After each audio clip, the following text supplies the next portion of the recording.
नमस्कार, आप देख रहे हैं बहस बिहार की और आपके साथ मैं हूं विवेक। आज जब ये बैठक हो रही थी इंडिया अलायंस की, आज की तय बैठक में जो बॉडी लैंग्वेज है उस पर विशेष तौर पर हमारा फोकस था कि जो इससे पहले जो 3 बैठकें हुई हैं उन बैठकों में जो नेताओं के चाल ढाल थे, जो नेताओं का जो बॉडी लैंग्वेज था, जो पहली बैठक जो पटना में हुई थी उसे जरा याद कीजिएगा। उसके बाद दूसरी बैठक होती है, तीसरी बैठक और आज चौथी बैठक, और उसके बाद प्रेस कॉन्फ्रेंस में बच जाते हैं मल्लिकार्जुन खड़गे और वो संबोधित करते हैं, कोई कुछ नहीं बोलता। लालू प्रसाद जो हमेशा पत्रकारों को देखते हुए अपनी गाड़ी का शीशा नीचे करते थे, उन्होंने भी कुछ नहीं कहा। उन्होंने कहा कि देखिए अंदर वाले बोलेंगे। उसके बाद बारी आई कई नेता जिनके पास हमारा माइक पहुंचा यह जानने के लिए कि भाई भीतर क्या हुआ, क्योंकि जब बैठक हुई उससे पहले 1 दिन, 2 दिन, 3 दिन और पूरे हफ्ते तक हम पूछते रहे कि बैठक में क्या होगा, और सब उछल उछल कर कह रहे थे कि भाई ये होना है, ये होना है, ये होना है, और समय देखिएगा, समय बताएगा। लेकिन क्या हुआ इस बारे में बहुत मजबूती के साथ, बढ़िया बॉडी लैंग्वेज के साथ किसी भी नेता ने कुछ नहीं कहा। जहां तक बात है नीतीश कुमार की, क्योंकि बिहार की बहस है इसलिए नीतीश कुमार केंद्र में है, और नीतीश कुमार का क्या रोल होगा, नीतीश कुमार पर फोकस इसलिए था कि नीतीश कुमार के रोल के बारे में जानना बिहार की जनता चाहती है, उनके नेता चाहते हैं, क्योंकि जो बैनर पोस्टर लगा था वो पटना की सड़कों पर लगा था और ऐसे में उसमें एक डिमांड लिखी थी। उसमें डिमांड थी कि भाई अब प्रधानमंत्री के चेहरे के तौर पर नीतीश कुमार को प्रोजेक्ट किया जाए, इनके अलावा कोई विकल्प है नहीं। क्योंकि जो हमने 5 राज्यों में रिजल्ट देखे हैं उसमें अब कांग्रेस कुछ कहने लायक नहीं है। जो प्रदेश की पार्टियां हैं उनका प्रेशर एक अलग तरीके से काम करता है। तो इंडिया अलायंस की कितनी बैठक के बाद बात बनेगी, कितनी और बैठकें होंगी, आज की डिबेट इसी पे शुरू करते हैं। नीरज कुमार प्रवक्ता बीजेपी से हमारे साथ हैं, सारिका पासवान प्रवक्ता आरजेडी से, आनंद माधव प्रवक्ता कांग्रेस से, राम प्रकाश सिन्हा प्रवक्ता आरएलजेडी से। बहुत बहुत स्वागत है। और हम पूछना चाहेंगे सबसे पहले आनंद माधव से, क्या लगता है और कितनी बैठकों का इंतजार करना पड़ेगा? नीतीश कुमार के बारे में सोचने वाले, उनके समर्थक, उन्हें चाहने वाले, और जो बड़ा बड़ा जो पोस्टर बैनर, क्योंकि ये मौका तो सुशील कुमार मोदी को मिल गया और उन्होंने एक के बाद एक कई लाइनें कह दी कि भाई पोस्टर तो लगा था लेकिन मंसूबे सफल नहीं हो पाए जिस मकसद से लगाया गया था। हमें जरा ये बताइए और कितनी बैठकें होंगी जिसमें सब कुछ क्लियर हो पाएगा, क्योंकि ये चिंता शिवसेना की भी है। सामना ने जो लिखा उसकी भी चर्चा आप कर ही डालेंगे। ऐसे 2 बातें इसमें आपने कही। एक तो सुशील मोदी जी के बारे में कही, तो एक लाइन में मैं कहना चाहूँगा, सुशील मोदी जी बेरोजगार हैं और इसी काम में लगे हुए हैं कि कैसे जो है चीज़ों को आला कमान के सामने में आए, अपनी बातों को रखें, ताकि वो आला कमान की नज़र उन पर पड़े। वो कुछ न कुछ इस तरह की बातें करते रहते हैं, तो उनको माफ़ कर दिया जाता है। रही बात जो बैठक आज इंडिया अलायंस की हुई है, इसमें बातें बहुत स्पष्ट रूप से हुई, और जो बातें हुई वो आपके तक पहुंच भी गई है। उसमें ये तय हुआ कि भाई सीट शेयरिंग जो है वो स्टेट लेवल पे तय किया जाएगा, और जिसके लिए अलग अलग समितियां, अलग अलग कमेटियां जो है वो बनी हुई हैं, वो आपस में बातचीत करें, और जिस राज्य में जो दल मजबूत है उस दल को प्राथमिकता देते हुए फिर उस संदर्भ में बातचीत रहेगी। रही नीतीश कुमार जी की बात, तो नीतीश कुमार जी हमारे इंडिया के एक स्थापित नेता है, इससे किसी को कहीं दो मत नहीं है। नीतीश कुमार जी एक वजनी नेता है, इससे भी कहीं कोई दो मत नहीं है।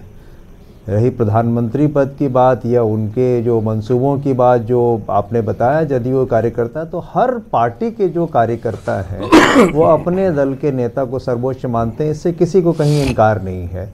जैसे हम कहेंगे कि हमारे राहुल जी, हमारे खड़गे जी वो सर्वश्रेष्ठ हैं, आरजेडी वाले कहेंगे कि हमारे लालू जी, हमारे तेजस्वी जी वो सर्वश्रेष्ठ हैं, जैसे भारतीय जनता पार्टी वाले अपने मोदी जी के बारे में कहते हैं। तो इसमें कहीं को ये नहीं है और सबको ये अधिकार है कि वो अपने, लेकिन आप मानेंगे इस बात को कि संयोजक की बात को लेकर जो जोड़ कर रखेगा वो फेविकॉल होगा कौन? क्योंकि जो जोड़ने वाला एडहेसिव है वो कोई एक व्यक्ति है जो आगे चलेगा। इस बात को लेकर सभी दलों ने एक राय बनाई कि इस पर भी जल्द ही बात होनी चाहिए। लेकिन इस बीच में जो हम चर्चा कर रहे थे कि बीजेपी के सांसद सुशील कुमार मोदी ने सीएम नीतीश कुमार पर जो तंज कसा है, उन्होंने क्या कहा ये हम आपको लिख कर बता रहे हैं। नीतीश को न माया मिली न राम, ये सुशील मोदी लिखते हैं पटना लौटने के बाद जेडीयू कार्यकर्ताओं को संभालना मुश्किल होगा, जेडीयू में भगदड़ मच सकती है, यह कहना सुशील कुमार मोदी का। संयोजक के लिए भी नाम आगे नहीं किया गया, प्रस्तावित नहीं हुआ। पीएम पद की उम्मीदवारी बहुत दूर की बात है।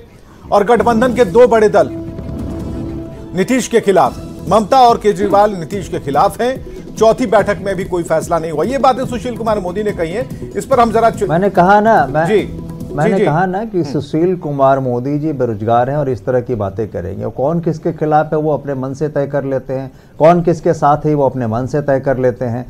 ऐसा है कि कोई किसी के खिलाफ नहीं है, यहाँ सामूहिकता में ताकत है और उसी की बात हो रही है। मुट्ठी है और उस मुट्ठी के सब उंगली बराबर है, चाहे वो छोटा हो बड़ा हो कोई भी हो, वो सब बराबर है उसमें, और सब मिल के तय करेंगे आगे की रणनीति, जिसके लिए बातचीत चल रही है, जिसके लिए ये भी कहा गया कि अभी निरंतर लगातार चुनाव के पहले तक 8-10 बैठकें और होगी, जिसमें और भी धीरे धीरे चीजें जो है उसमें क्लैरिटी आ जाएगी। ऐसा नहीं लग रहा है कि आनंद जी, ऐसा नहीं लग रहा है कि बहुत ज्यादा लेट लतीफी या फिर बहुत खिंच रहा है ये मामला? क्योंकि देखिए कम से कम एक जो जानकारी है, नहीं ठीक है, एक जो संयोजक वाली बात जो है ना, उससे तो क्लियर होना चाहिए था कि कौन बांधकर इन्हें आगे लेकर चल रहा है।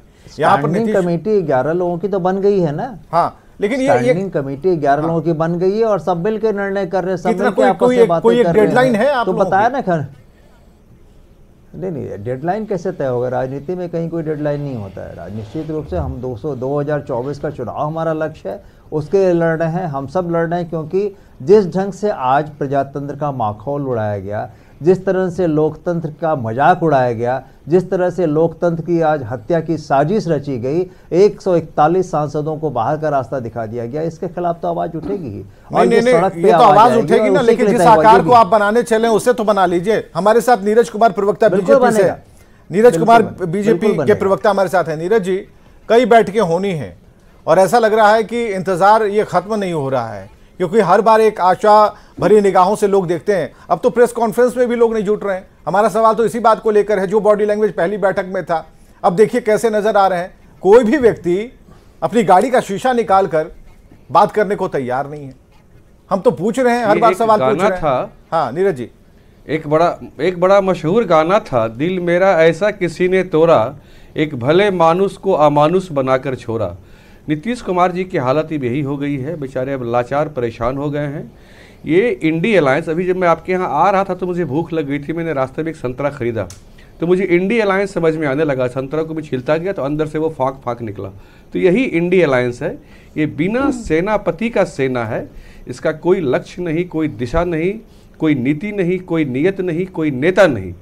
ये जीतने के लिए चुनाव नहीं लड़ना चाह रहे हैं, ये अपने भ्रष्टाचार का पोषण करने के लिए, परिवारवाद को बचाने के लिए और अपना अस्तित्व बचाने के लिए एक साथ जमा हुए हैं, जो कि अब लगता है कि विफल हो जाएगा। और आज के बाद माननीय सुशील जी ने बिल्कुल ठीक कहा, तय मानिए कि जदयू में भगदड़ मचना शुरू होगा, बहुत जोर का भगदड़ जदयू में मचेगा। और अभी कांग्रेस के प्रवक्ता बता रहे थे कि राज्य स्तर पर सीटें तय होगी, राज्य में जो जितना मजबूत है उसको उतना हिस्सेदारी मिलेगा। तो क्या ये बताएंगे कि बिहार में आरजेडी शून्य है तो आरजेडी को एक भी सीट आप नहीं देंगे?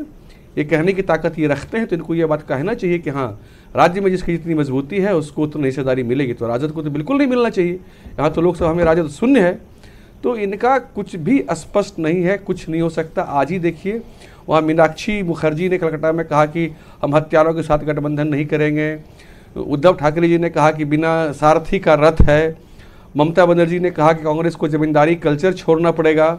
तो इनका कोई भविष्य नहीं है, कोई अस्तित्व नहीं है। सिर्फ चुनाव के लिए मोदी जी के खौफ से, भय से ये लोग जमा हुए हैं, लेकिन नीति, नीयत और आपसी केमिस्ट्री इनकी नहीं मेल खा रही है। और ये अभी 8-10 बैठकें और करेंगे, 90 दिन में अभी चुनाव का आचार संहिता लागू हो जाएगा। इनका कुछ भविष्य नहीं है, कुछ नहीं होना है। और देश की जनता में भी इनका विश्वास खो चुके हैं, ये अब इनका भरोसा नहीं रहा। ठीक है, सारिका पासवान जी प्रवक्ता आरजेडी से, एक मिनट नीरज भाई हमारे। सारिका पासवान जी, संतरे की बात निकली, संतरे को इन्होंने छीला, अंदर से सारे फांक अलग हो गए। हम संतरे को जोड़ने वाले उस कवर की बात कर रहे हैं, हम छील नहीं रहे, लेकिन हम जानना चाह रहे हैं और सभी लोग जानना चाह रहे हैं। 4-5 ऐसे रिएक्शन आए हैं जिस पर बात होनी चाहिए। हम ऐसे ही नहीं कह रहे कि भाई शिवसेना सामना की हम बात कर रहे हो या फिर ममता बनर्जी की बात कर रहे हो। आज ये बल कैसे बीजेपी को मिल पा रहा है? आज ये बीजेपी को बल इसलिए मिल पा रहा है कि मीटिंग के बाद भी जो बयान आ रहे हैं वो कहीं ना कहीं उस संतरे के हर फांक को अलग अलग ही दिखा रहे हैं। नहीं, देखिए विवेक जी, 28 पार्टियों की मीटिंग जो है आज हुई है और तमाम बातें जो है छन के सामने आ गई हैं।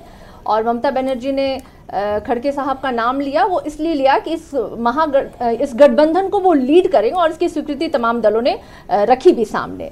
अब एक बात तो नीरज जी ने बहुत अच्छी बात कही कि मोदी जी के नाम से खौफ है, डर है। निश्चित रूप से मोदी जी के नाम से खौफ तो है और डर भी है, क्योंकि जिस तरीके से पूरे देश की स्थिति मोदी जी ने कर दी है, संविधान, लोकतंत्र या महंगाई, बेरोजगारी, ये तमाम चीज़ों को लेकर के जिस गर्त में उन्होंने देश को कर दिया है, तो खौफ और डर तो निश्चित रूप से होना है। और ये जो शोध ये हम पे कर रहे हैं, शोध थोड़ा वो अपने ऊपर कर लेते। और ये सुशील मोदी कौन है? हमारे प्रवक्ता है क्या? इंडिया गठबंधन के प्रवक्ता तो नहीं है जो वो हमारे पक्ष में या विपक्ष में बयानबाजी करे। अरे भाई, हम बताएंगे ना। और तमाम चीजें हो गई हैं, 11 सदस्यीय टीम का गठन हो गया है। अब माननीय मुख्यमंत्री जी नीतीश कुमार जी तो शुरू से हमारे सूत्रधार रहे इंडिया गठबंधन के, और उन्होंने कहा है कि अब बहुत जल्द हमें अपनी जो है ना कैंपेनिंग शुरू कर देनी चाहिए, क्योंकि हमारा लक्ष्य है 2024 का चुनाव जीतना, और चुनाव के बाद निर्णय होगा कि कौन प्रधानमंत्री का चेहरा बनेगा। क्योंकि अभी हमारे लिए इस इंडिया गठबंधन का निर्माण माननीय मुख्यमंत्री जी के उसके पीछे लक्ष्य था कि हमें अपने संविधान को बचाना है, उन शक्तियों से हमें लड़ना है जो भारतीय जनता पार्टी ने देश में एक व्याप्त कर रखा है। उन शक्तियों से लड़ने के लिए इस इंडिया गठबंधन का निर्माण हुआ है। और मुझे लगता है प्रधानमंत्री या ये संयोजक जैसे शब्द जो है ना माननीय मुख्यमंत्री के उन प्रयासों के आगे बहुत छोटे शब्द मैं मानूंगी। लेकिन एक नरेंद्र मोदी सब पर भारी पड़ रहे हैं। एक नरेंद्र मोदी को हराने के लिए 28 दल आज बैठे।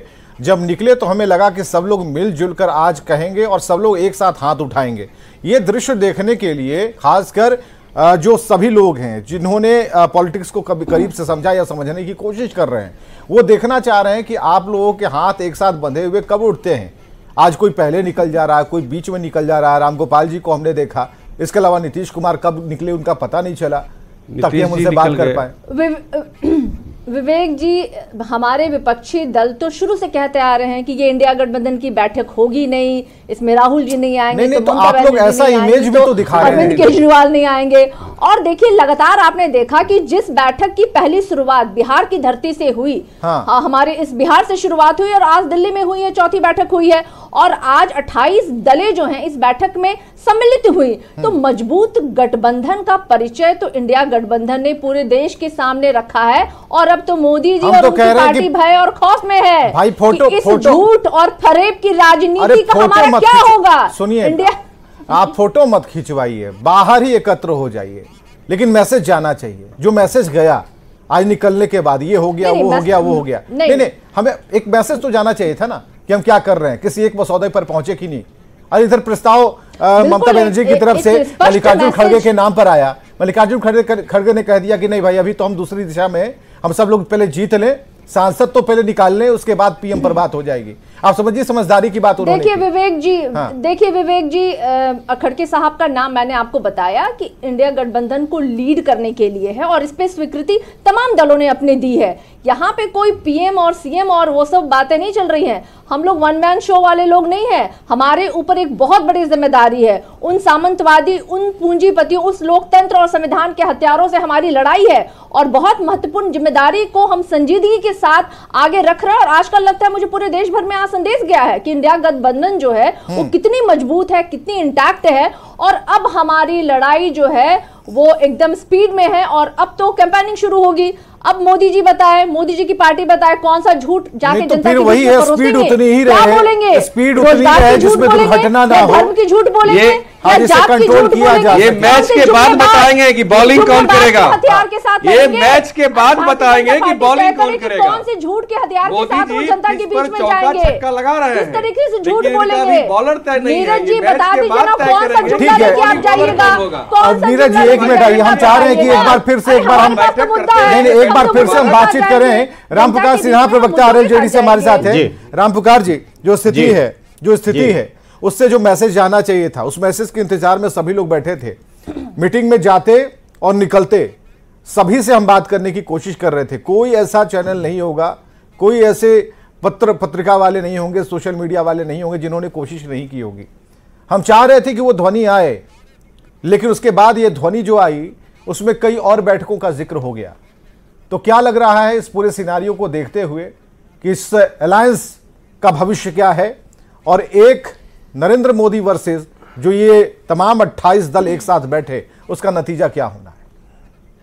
देखिए विवेक जी, जो महाघमंडिया गठबंधन है और जिसके 28 दल के नेता बैठे दिल्ली में, और ये चौथी बैठक हुई और चौथी बैठक में एक प्रधानमंत्री का चेहरा नहीं प्रोजेक्ट कर पाए, तो ये क्या चलेंगे चुनाव लड़ने? क्या इन लोगों के पास न नीति है, न नियत है, न नेता है? इस परिस्थिति में भारत के प्रधानमंत्री आदरणीय नरेंद्र भाई मोदी के सामने कोई चेहरा प्रोजेक्ट नहीं कर पा रहे हैं, तो ये लोग क्या चलेंगे चुनाव लड़ने? मैं बताना चाहता हूं, देखिए इसमें सबसे ज्यादा हरास अगर किसी नेता का किया गया तो बिहार के माननीय मुख्यमंत्री आदरणीय नीतीश कुमार जी का, और नीतीश कुमार जी ने ही ये इंडी गठबंधन का सूत्रधार रहे, लेकिन आज नीतीश कुमार जी वहां बेचारे बनकर बाहर निकले हैं। तो परिस्थिति तो लगती है बिहार की धरती पर जनता दल यू के लोगों ने जो बैनर पोस्टर लगाया था कि भारत के भावी प्रधानमंत्री के रूप में नीतीश कुमार जी को ये महाघमंडिया गठबंधन प्रोजेक्ट करेगा, लेकिन कहीं कुछ नहीं हुआ। ढाक के 3 पात हो गए। मुझे तरस आ रही है बिहार के माननीय मुख्यमंत्री नीतीश कुमार जी पर कि जिस आशा और विश्वास के साथ उन्होंने गए थे कांग्रेस गठबंधन में कि कांग्रेस बड़ी पार्टी है, हमको प्रधानमंत्री का चेहरा बना देंगे, लेकिन वो नहीं मिला।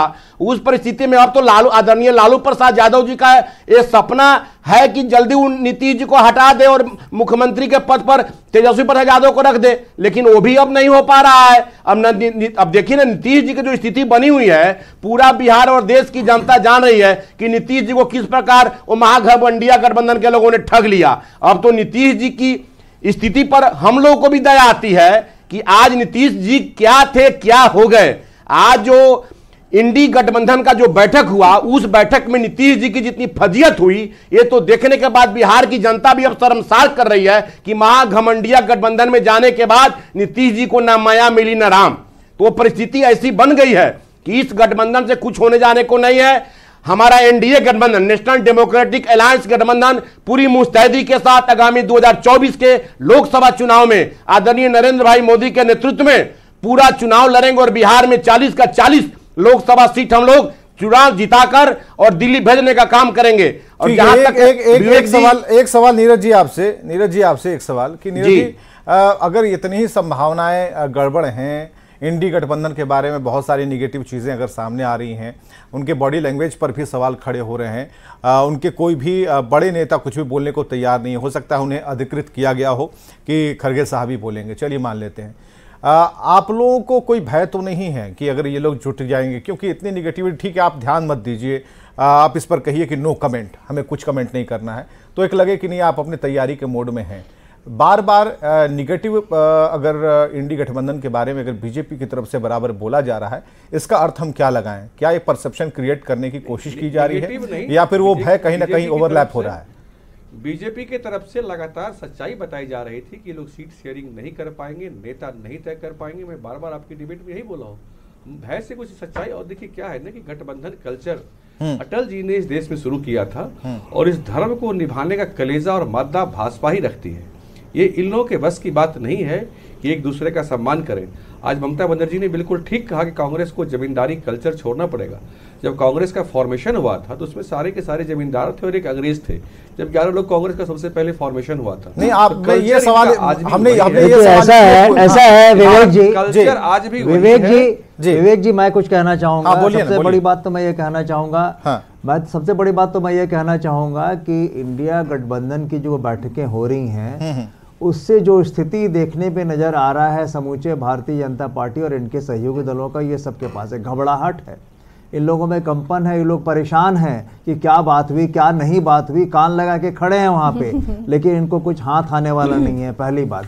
दूसरी बात यह है कि भाई अगर आप संतुष्ट हैं कि हमारी कोई बैठक नहीं हुई, हमारी कोई बात नहीं हुई, हमारा कोई निर्णय नहीं हुआ, तो भाई अपना काम कीजिए ना। आप क्यों जो है हमारे इसमें ताका झाकी कर रहे हैं? कुछ निर्णय हुआ तो जनता से छिपा क्यों रहे हैं? सच्चाई ये है कि भयभीत है, ये भयभीत है, छिपाना पड़ रहा है, ये भयभीत है। अरे भाई बोलने दीजिए, बोलने दिए नीरज जी।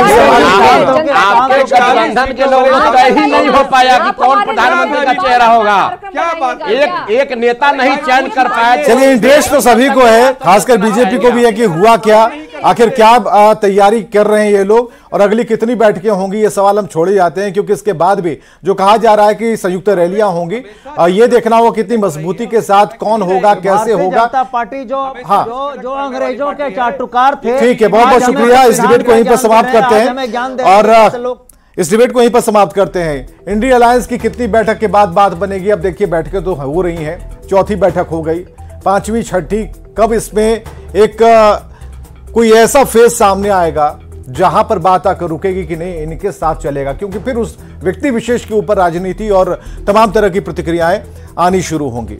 बहुत बहुत शुक्रिया।